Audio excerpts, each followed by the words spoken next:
he was also right about landlords, but that's a topic for another video. As you know, modern Russia praises communism. I mean, it's run by a KGB agent, but as you probably know, Karl Marx is the guy who kinda invented communism. And for most of you, he's probably synonymous with Russian communism. But what if I told you he was one of the most harsh critics of Russia? Not only that, he also predicted what would happen if they tried to implement his ideology. And I gotta tell you, we usually do art here. But since Marx's views on Russia and their love to him is like the funniest shit ever, I just had to make video on that comically massive historical irony. So if you're a commie or a tanky or a Russian bot, then I recommend turning this video off because Daddy Marx was roasting the fuck out of Mother Russia. And I'm gonna be using his own words, so beware of 1800s white European race talks. And for those Western modern commies, do you know he was a racist, right? Alright, the story you all know is pretty straightforward in it. Marx writes the Communist Manifesto, Lenin and Bolsheviks read it, then get rid of a royal family like a bunch of animals. Boom! Boom! Communism. Karl Marx is the ideological father, yada yada yada. This is what they teach you in school, you already know this. But this channel is specifically for shit they don't teach you in school. Because if I'm being honest, that's the best part of history. If you also think that, then I strongly recommend subscribing to that channel. Because I'm all about inconvenient truths in history. I swear, that's the best part. Alright, but let's start from the beginning. What were Karl Marx's early views on Russia? And Daddy Commie didn't look at Russia and saw some miracle workers paradise or whatever. Oh no, he saw this as this backwater Asiatic threat looming over Europe. He literally thought that Russians ain't no Slavs, but fake ass bitch imposters kind of thing. In 1865, Marx wrote, Russia is a name, and sir, Muscovites, they are not Slavs. They do not belong to the Indo-Germanic race at all. They are des intrus that must be chased across the Dnieper River. Marx also had theories on why they like to be enslaved so much, and they are so afraid of their own government, no matter how shitty it is. Another direct quote, shall we? The origin of Muscovy lies in bloody degeneration of Mongolian slavery, and not in the rule of heroism of the Norman epoch. Whole culture built on the sneaky tricks of a slave, not a proud virtue of a free nation. And in this school of Mongolian slavery, Muscovites were nurtured and grew up in, so they don't know what the fuck free means. I mean, not to be mean, but he might be onto something. Like, I always wondered how a nation can be under the boot this whole time and the only revolution they do is to change the boot they're under. This don't make sense at all. And also about the fake ass bitch imposters, just perfect. I dare you, look up anything that's Russian and you'll learn that they stole it from others. Matryoshka, China. Vodka, Poland. Ushanka, uh-oh, Mongols. Them bitches even have a knockoff Santa Claus. And don't even get me started on food. Okay, maybe some disgusting fucking thing only they eat, but anything else, it's either stolen from Ukraine, the Baltics, Asia, Caucasus, Middle East, or whatever they put their grabby little hands on. Artists?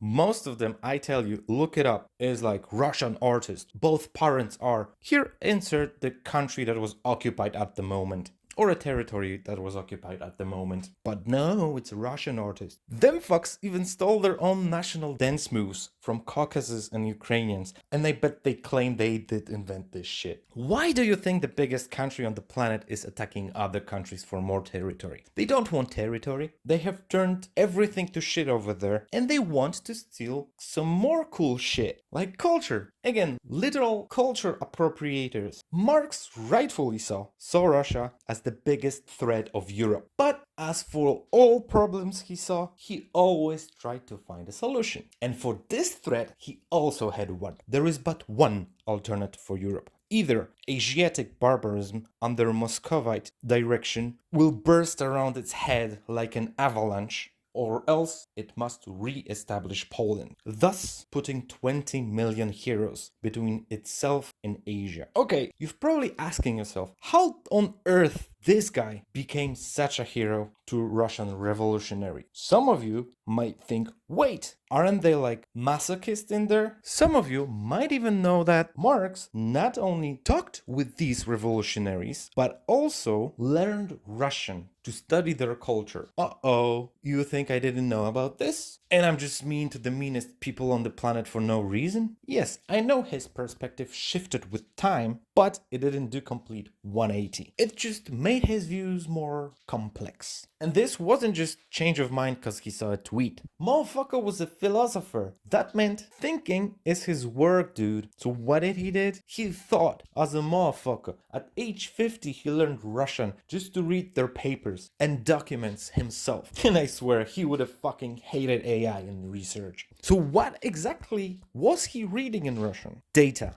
Lots of it. Some of them government publications, social economic reporting, also some data on farming, social conditioning. In fact, some of the data on like farming, economic and social conditions might have made him rewrite Das Kapital, which he personally was watching over the translation of Das Kapital to Russian. He wanted to control everything. But he wasn't reading only data, he also read major thinkers, poets, literary critics, and of course some revolutionary work. And after the time, he himself started talking with the revolutionaries directly as they were writing to him. And through all of that digging, he found something that completely fascinated him: Russian peasant commune called the Mir or Община. So it was like an old system where the village, not individuals, owned the land and managed the land collectively. Think about that. Collective ownership in a country that didn't get to a capitalism yet?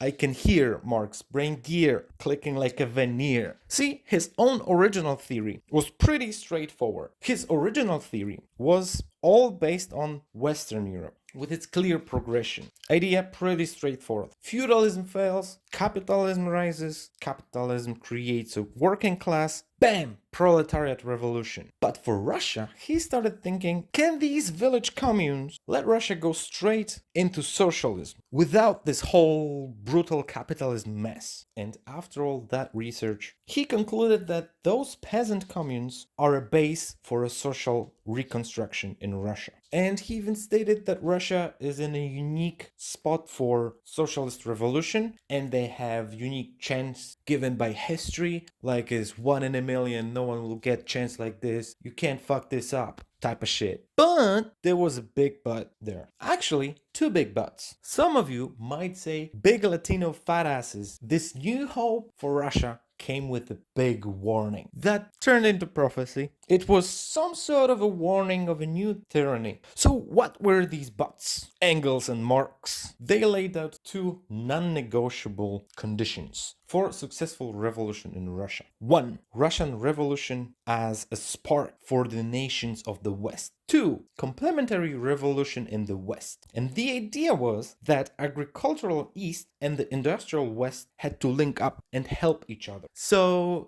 everyone commie, everyone happy, perfect fucking utopia. Now, the million-dollar question. What happens if Russia has its revolution, but the West does not? Marx answered this question, and his prediction drastically turned into prophecy. Marx's analysis was brutal. He said if Russia, this backwater of a country, tried to go socialist all by itself, it would be absolute disaster. It wouldn't bring freedom. It would just rot inside out. And it would turn into tyranny. No different from the Tsarist one. His words, not mine, okay? Mine words are in the title of this goddamn video, you fucknut. To add to that, we all saw what happened with the Soviet Russia. Killing, oppression, signing agreements with Nazis, environmental and social disasters, blowing shit up for no reason, blowing shit up out of incompetence. In general, bad shit happened. And what happened after USSR fell? Prosperity and growth for the rest of the Soviet republics. At least those that cut Russia off anyways. For Russia though, the same shit again. Cause those idiots chose a fucking KGB agent that thinks he's a Tsar. What's even crazier to me, he was sorry for terrorist attack day before it happened. And he still fucking won. And I'm thinking only Americans are idiots with their fucking politics.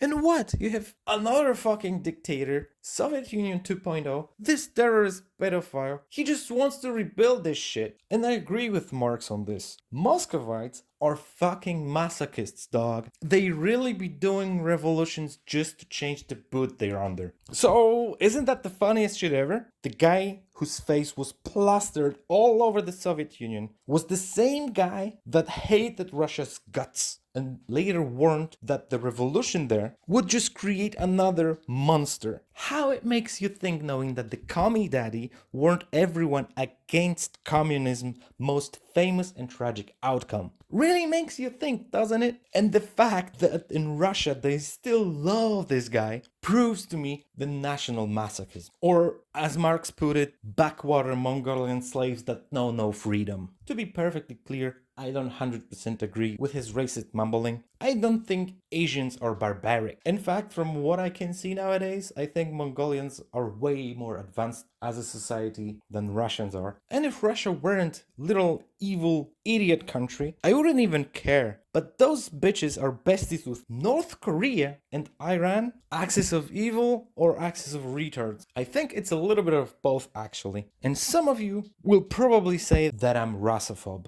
And that I never met any Russian. First of all, who said I'm scared of these bitches? Second of all, I meet lots of people from all over the place. And trust me, they're fucked. Like 1 in 20 is a normal human being that you can talk with. 19 out of 20? Fucked up orcs. And like in every country you will have fucked up people. But most countries is like 1 person every 10 people is fucked. Not 19 every 20 fucking people. And I don't think they're gonna do something. And even if they gonna have another revolution and they're gonna treat Putin the Mussolini style, which I would fucking love to see that, I don't have hope for them. I don't think anything's gonna change. You had so many fucking revolutions that brought you the same shit over and over and over again. I don't know, you deserve the biggest country on the planet. In fact, I don't think it deserves country at all. Bye.